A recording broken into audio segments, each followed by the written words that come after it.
No sé si se acuerdan lo que vimos el domingo pasado, al final del capítulo 4 de Miqueas. Hablamos de una esperanza futura de liberación, de restauración, que va a venir después de un tiempo de cautiverio, ¿no? De un tiempo de sufrimiento.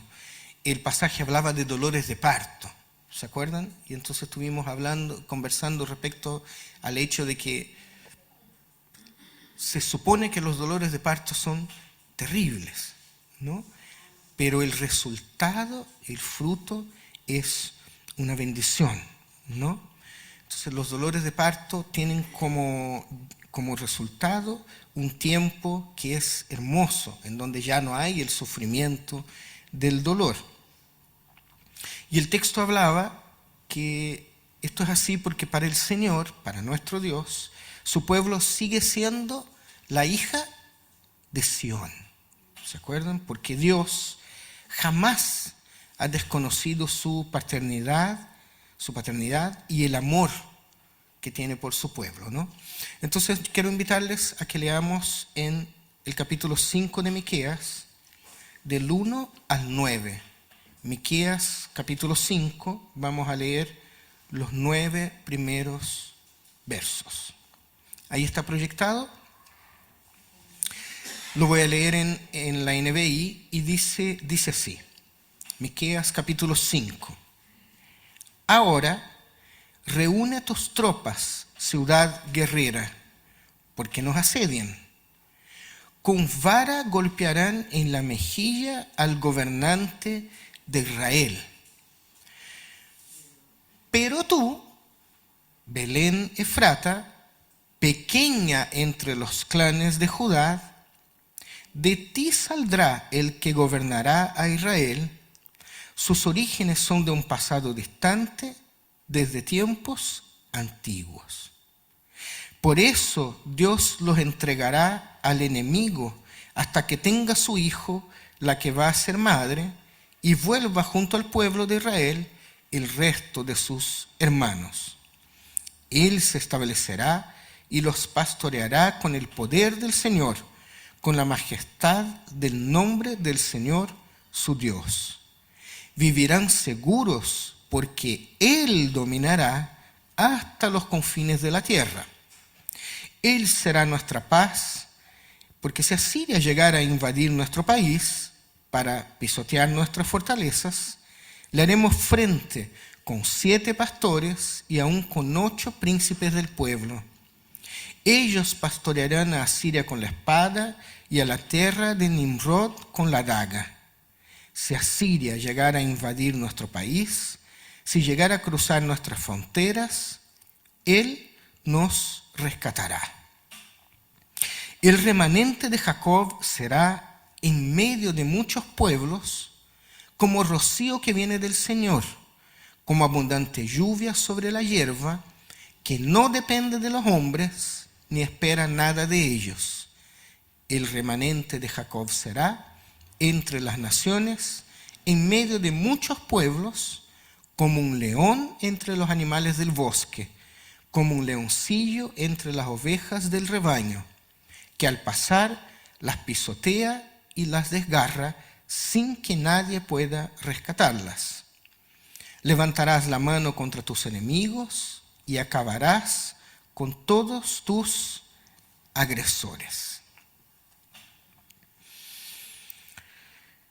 A partir de este pasaje, del 1 al 9, yo quiero invitarles a que veamos 3 puntos principales hoy día, que queremos con 3 enseñanzas de varias que podemos tomar del texto. Verso 1. La humillación de Israel no es definitiva. El sufrimiento no va a ser para siempre, ¿no? Ustedes ven, dice, es interesante, con vara golpearán en la mejilla al gobernante de Israel. Nadie muere por un golpe a la mejilla con una vara, pero sí es humillante, ¿no? Es un acto violento, pero Israel no deja de existir, simplemente es humillado en ese momento. Claramente el sufrimiento no va a ser para siempre, pero sí ellos van a tener que volver a sus humildes comienzos, ¿no? Uno cuando en esta actitud en donde Israel es humillado, lo que se está haciendo en realidad es un llamado de atención a Israel. Entonces, tienen que volver a sus comienzos, a volver a la humildad antes de que esa esperada restauración se haga presente.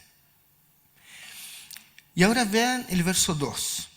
Aquí lo que tenemos es una hermosa profecía, ¿no?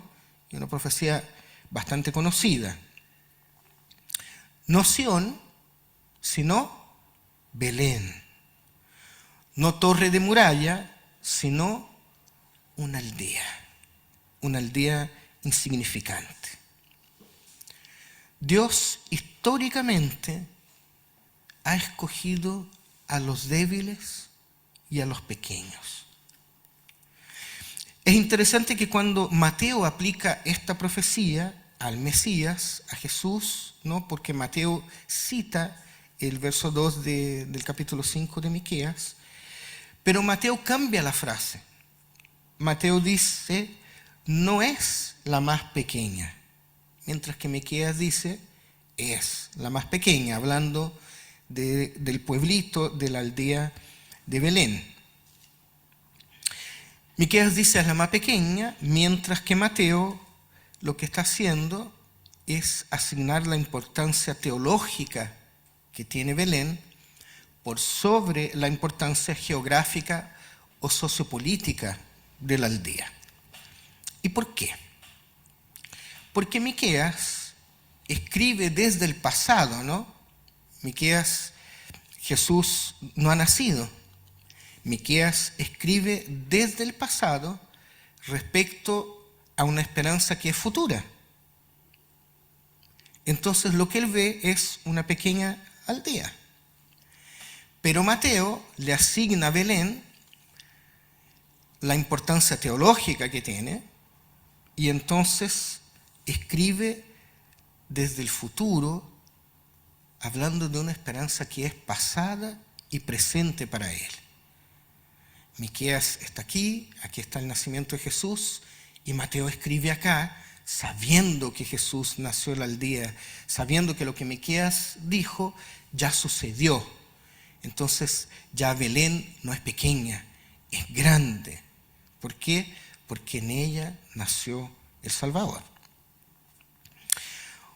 Otro aspecto importante que se puede destacar respecto a este pueblito llamado Belén es que además de ser el lugar de nacimiento de nuestro Salvador, hace también una referencia directa al rey David. El rey David también nació en Belén. Y se acuerdan que Jesús es descendencia, ¿no? Entonces, esta idea nos recuerda los tiempos de origen del pueblo de Dios y del linaje davídico de Jesús, desde donde Él viene. Pero viendo toda esta idea de que Belén es muy chico, muy humilde, es un pequeño pueblo que podría pasar perfectamente en blanco, es que quiero entregarles destacar la primera enseñanza de hoy. Lo primero es esto: la salvación no viene del más poderoso, viene del más humilde. La salvación de Israel no vendrá de la poderosa Jerusalén, de la capital, en donde están los gobernantes, en donde están los líderes, en donde está el templo. No, la salvación vendrá de un pueblo pequeño sin mucha importancia. Nuestra querida Belén. La salvación no va a venir por medio de un rey ungido en Jerusalén, sino que va a venir de un niño nacido en un pequeño pueblo llamado Belén. La salvación no es poder militar y tampoco se trata de la majestuosidad de la máquina político-religiosa de los poderosos de Israel. no es eso lo que va a salvar a Israel. Más bien es la humildad del ungido de Dios que va a traer plena salvación a la humanidad. Miren, para la época de Jesús, así de chico era Belén. Para la época de Jesús se calcula que Belén era una pequeña aldea de unos 150 habitantes. Imagínense, 150 habitantes distribuida en algunas pocas casas. Un pueblo perdido, ¿no? ¿Qué se podría esperar de Belén? ¿Qué va a salir de este pueblucho? Belén no tiene ningún peso político, no tiene ningún peso militar. ¿Por qué Dios escoge a Belén? Y no Jerusalén. Nuevamente, ¿no? Dios manifestándose en la historia de la humanidad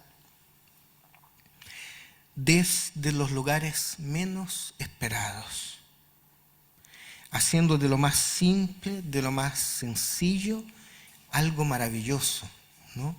Algo inesperado. Los hombres de ese tiempo, los religiosos y poderosos de ese tiempo, que pensaban que conocían la voluntad de Dios, estaban seguros que el Mesías vendría ¿de dónde? De Jerusalén. ¿De dónde más? Si tiene que ser un hombre poderoso, tiene que ser un hombre con ejército, tiene que ser un hombre autoritario, con mucho poder, tiene que nacer en Jerusalén. ¿Dónde más nacería el Mesías, el Salvador, el que nos viene a sacar de la opresión romana? Pero Dios muchas veces tiene planes que no son los nuestros. Nosotros creemos conocer los planes de Dios, pero no es así. Miqueas sabe que Dios va a traer salvación, pero no va a ser ahora y tampoco va a ser de la manera que ellos creen, ¿no? Miqueas sabe, pero los poderosos de su tiempo no. Los creyentes de su tiempo no.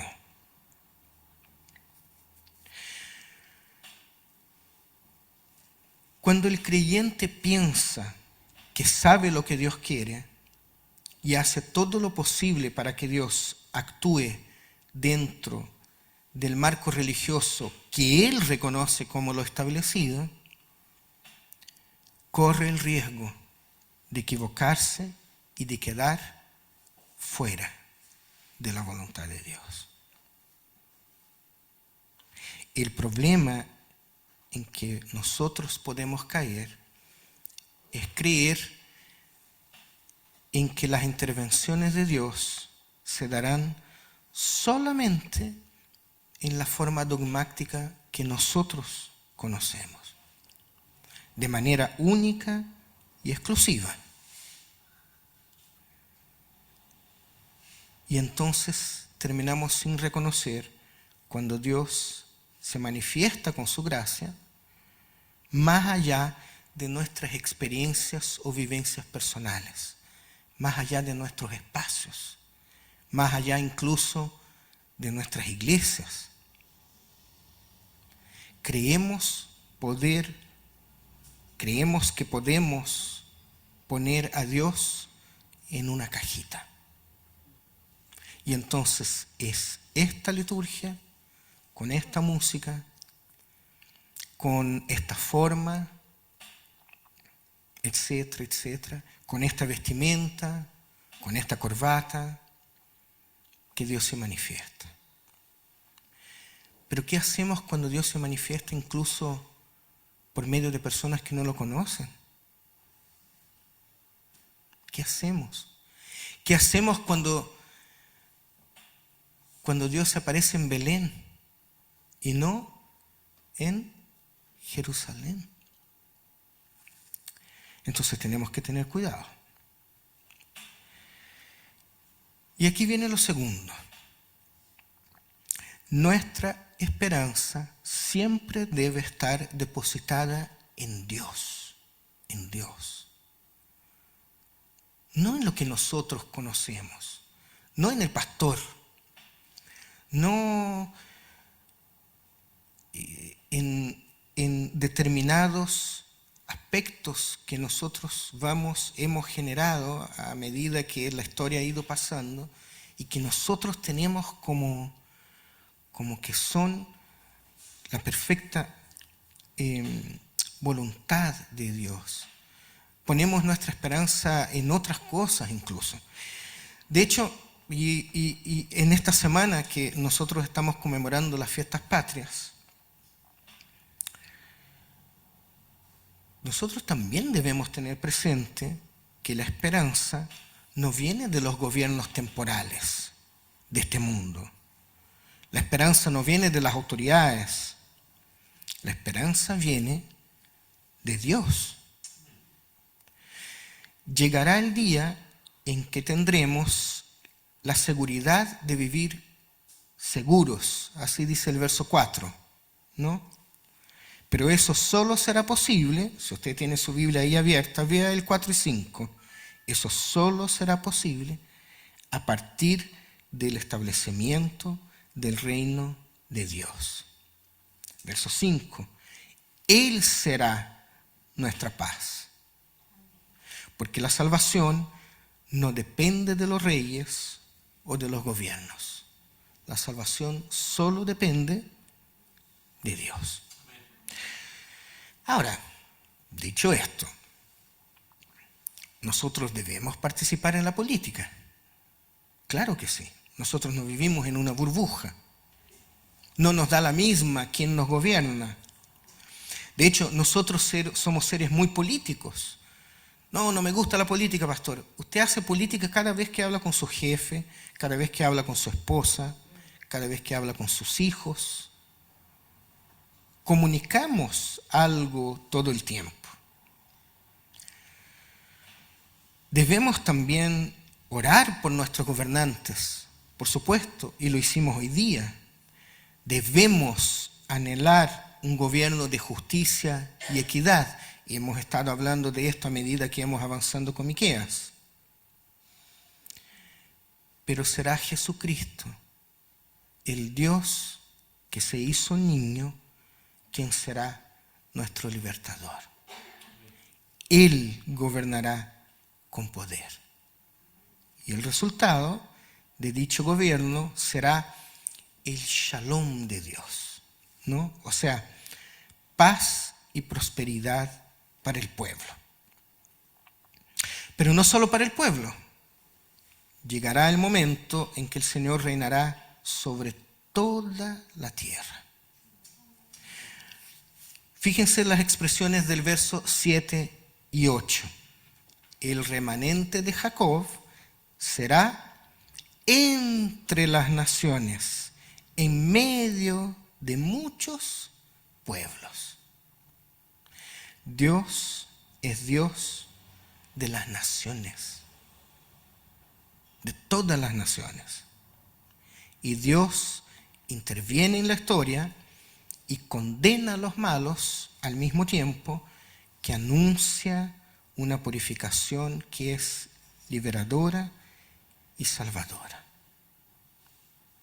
De esa manera, todos lo van a reconocer. Fíjense lo que está en el 7, 8 y 9.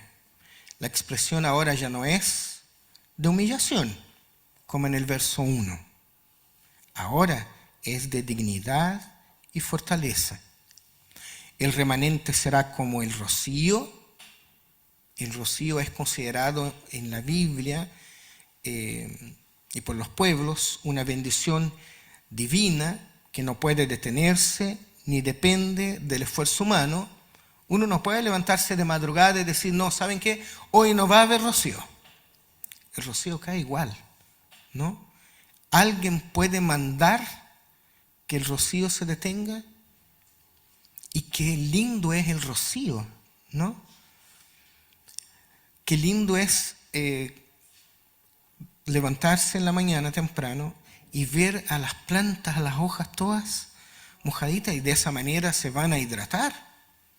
El rocío trae vida, el rocío trae bendición. Pero ¿de quién depende el rocío? De Dios solamente. Pero así como es rocío, también será como el león. El león en la Biblia es símbolo de fuerza, es emblema de Judá. El león es el que va a traer juicio a quienes no hagan su voluntad, ¿verdad? Pero eso también nos llama mucho la atención. Las figuras, las ilustraciones, las analogías usadas por los autores bíblicos. ¿Cómo ser rocío y león al mismo tiempo? Querida iglesia, el carácter de Dios es algo que descubrimos, pero lo hacemos a partir de una comprensión adecuada de toda su palabra. Y las figuras que usamos para describir a Dios son solo eso, queridos. Son intentos de contar los atributos de Dios en base a sus vivencias y sus culturas. Solo de esa manera nosotros podemos entender cómo es que Dios puede ser como el rocío y la lluvia abundante sobre la hierba, así como también puede ser como un león entre las ovejas. ¿Se fijan? Porque eso es lo que el autor bíblico conoce. Él explica a Dios a partir de lo que él ve, de las estrellas, de los mares, de la profundidad de las cavernas, del rocío que cae, o como el más fuerte y salvaje de los animales. Entonces, expresamos o damos atributos a Dios, pero atributos que siempre son humanos, reconocibles. Y esto es lo tercero. Dios es mucho más allá que la comprensión que tenemos de las Escrituras. Nosotros, hablando sobre esto, por ejemplo, el Día del León, nosotros no podemos olvidarnos que los términos violentos eran normales en la antigüedad. Hoy día vivimos en sociedades muy violentas, ¿no? Pero en este tiempo era más. En ese tiempo, en la antigüedad, los vecinos se mataban. Las tribus guerreaban y se diezmaban porque estaban compitiendo por el riachuelo que pasaba. ¿Cuántas películas hemos visto, no? Estas películas no tan de la antigüedad, digamos, pero en la Edad Media, por ejemplo, estos hombres con armaduras, con estas armas medievales, ¿no? Un pedazo de madera con una cadena, una bola con puntas, y vamos, el que pasara por delante se le volaba la cabeza, ¿no? Espadas gigantes, mucha violencia. Así era la antigüedad. Entonces, las expresiones de victoria obligatoriamente pasan por expresiones que son bélicas, que son violentas.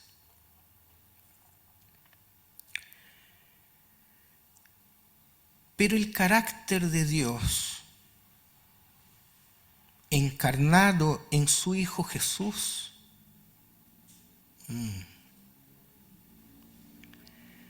nos habla concretamente de un Dios de amor, ¿no? Jesús no fue el rey que se levantó con un ejército a pisotear a los romanos. Todo lo contrario. Jesús fue reconciliador y pacífico.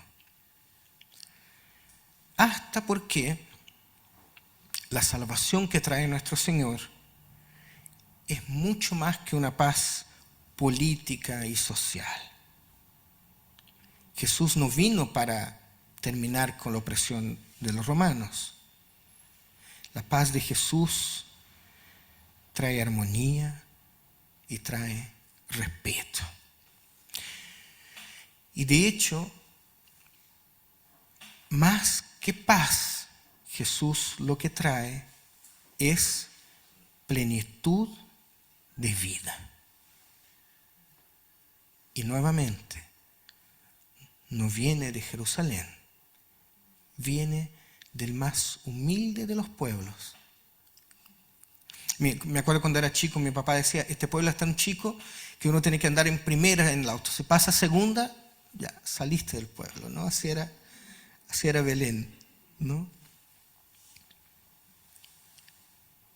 El reino que se instala a partir del cristianismo es el reino del rey humilde y entregado, que al mismo tiempo es como el rocío y la lluvia, pero que también es como el león de la tribu de Judá. Dios no escoge a los más fuertes. Dios no escoge a los más grandes, a los más poderosos, a los arrogantes, a los que creen que saben más, a los que hablan bien, a los que hablan bonito. Dios no usó a los gobernadores. Jesús nació en el más humilde de los pueblos, donde nadie lo esperaba. Allí fue Dios, donde Dios se manifestó. Entonces, vivamos nuestra vida así. Vivamos siempre esperando ser sorprendidos por Dios. Porque puede ser que Dios aparezca también en nuestras vidas donde nosotros menos esperamos. Y que hable a nosotros de parte de quienes nosotros también menos esperamos. Pero no busquemos a Dios donde Él no está. ¿Dios está en medio de nosotros? Sí. Pero Dios está y es mucho más allá que nosotros. Oremos.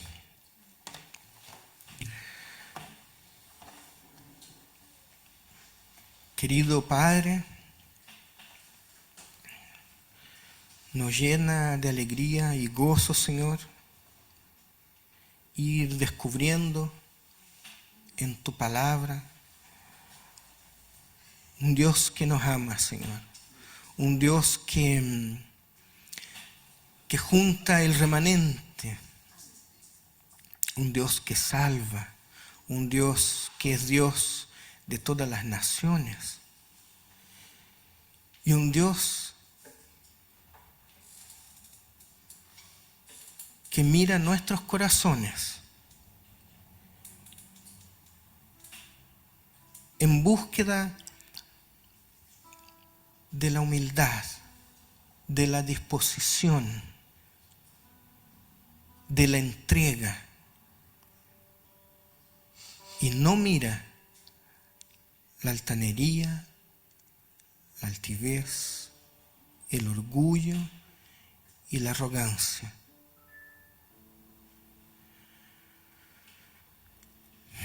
Limpia nuestros corazones, Señor. Y danos una mente y un corazón preparados para ser sorprendidos por ti, Señor. Que podamos reconocer, Señor, cuando nos encontremos con este Dios niño que nació en Belén. Que podamos descubrirte, Señor, en las cosas sencillas. Que podamos verte en nuestro día a día, Señor. Y ten misericordia de nosotros, Señor. Ten misericordia también de nuestro país. Ten misericordia de nuestros gobernantes, Señor. Ten misericordia, Señor, de quienes, pudiendo hacer el bien, hacen el mal, Señor. Toca sus corazones, transfórmalos, Señor, de tal manera que podamos vivir cada día, Señor, un poquito más en plenitud, Señor, esa plenitud de vida que solo tú nos has dado, Señor.